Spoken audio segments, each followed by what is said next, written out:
Assalamualaikum warahmatullahi wabarakatuh. Halo sahabat titik koma, kembali lagi kami hadir di hadapan Anda untuk menyajikan kisah nyata dan juga kisah misteri.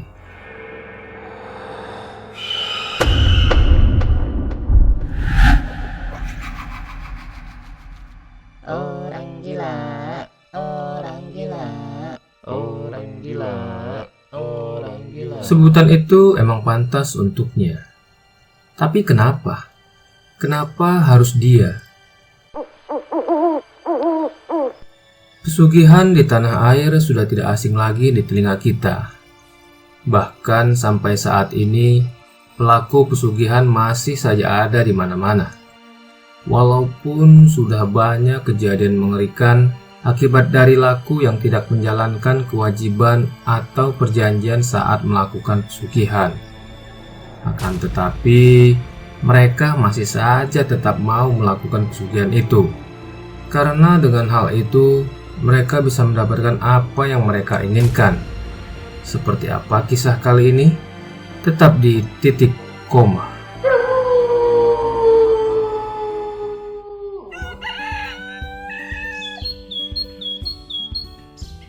Sebut saja dia Anto. Dia seorang anak petani.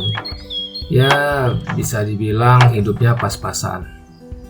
Karena keluarganya tergolong orang miskin di desa itu. Saat ia berusia 20 tahun, Anto dikenal orang yang tidak suka bergaul dengan teman di sekitarnya. Karena dia selalu merasa minder dengan apa yang ia miliki. Apalagi ditambah dengan penampilan wajah yang hanya pas-pasan. Namun cinta memang tidak pandang bulu. Cinta memang tak pernah mengenal kasta. Tanpa pengetahuan siapapun, diam-diam Anto menyimpan perasaan suka kepada Yati. Dia adalah gadis cantik kembang desa di sana.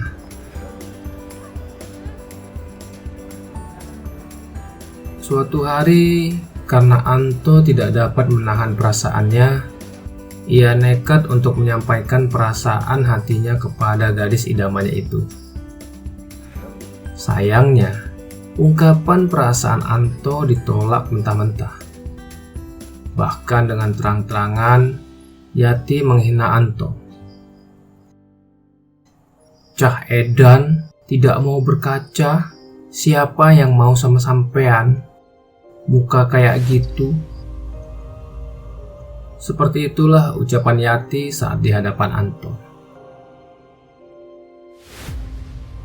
Mendengar itu, hati Anto terluka dan menyimpan dendam yang mendalam kepada Yati.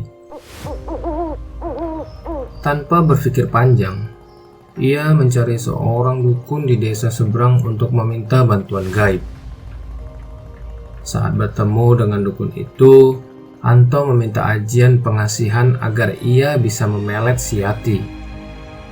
Mendengar hal itu, si dukun tidak merasa keberatan untuk membantunya.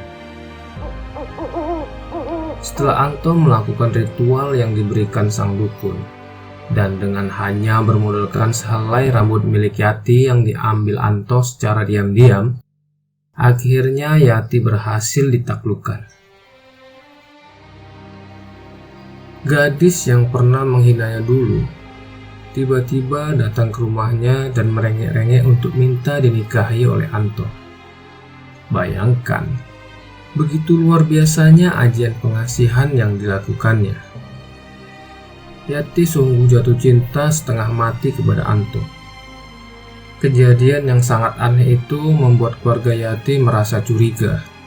Meski mereka tahu Yati seperti terkena guna-guna, namun mereka tak bisa berbuat apa-apa karena ajian pelet yang dibuat Anto tergolong tingkat tinggi. Meski mereka sudah mencari orang pintar untuk mengobati Yati, namun selalu saja gagal. Untuk memendung aib yang lebih besar lagi, akhirnya keluarga Yati merestui perkawinan Yati dengan Anto. Meskipun demikian, orang tua Yati memberikan sebuah syarat yang harus dipenuhi Anto. Syarat itu adalah Anto harus bisa memberikan kehidupan yang lebih baik. Mereka tidak mau Yati hidup miskin dan menderita seperti keluarga Anto.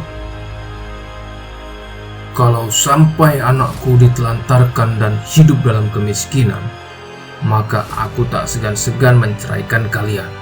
Akan aku ambil anakku kembali. Kata-kata orang tua Yati membuat Anto terpukul. Karena Anto sangat mencintai Yati, akhirnya Anto menyanggupi permintaan mertuanya.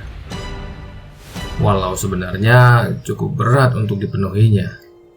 Bagaimana tidak berat?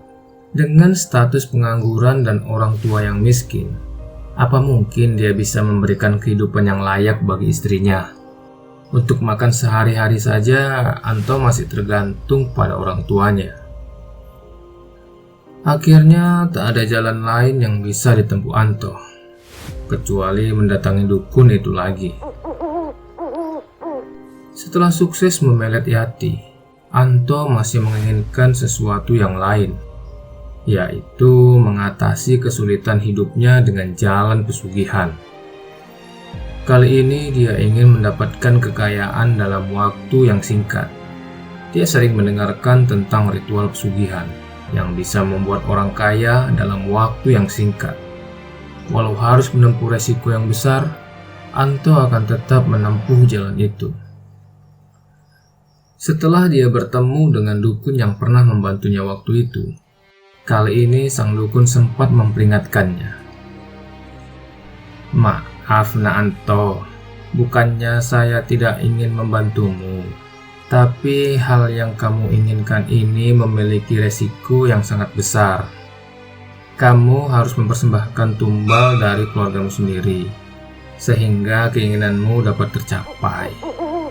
Selain itu, kamu juga harus merawat kekuatan gaib yang akan membantumu mencari kekayaan. Apakah kamu sanggup mengerjakannya? Kata sang dukun sambil memperingati Anto. Tanpa berpikir panjang, jawab Anto dengan mantap. Demikian sahabat, kisah kali ini semoga menjadi pelajaran bagi kita semua. Nantikan episode kami selanjutnya. Assalamualaikum warahmatullahi wabarakatuh.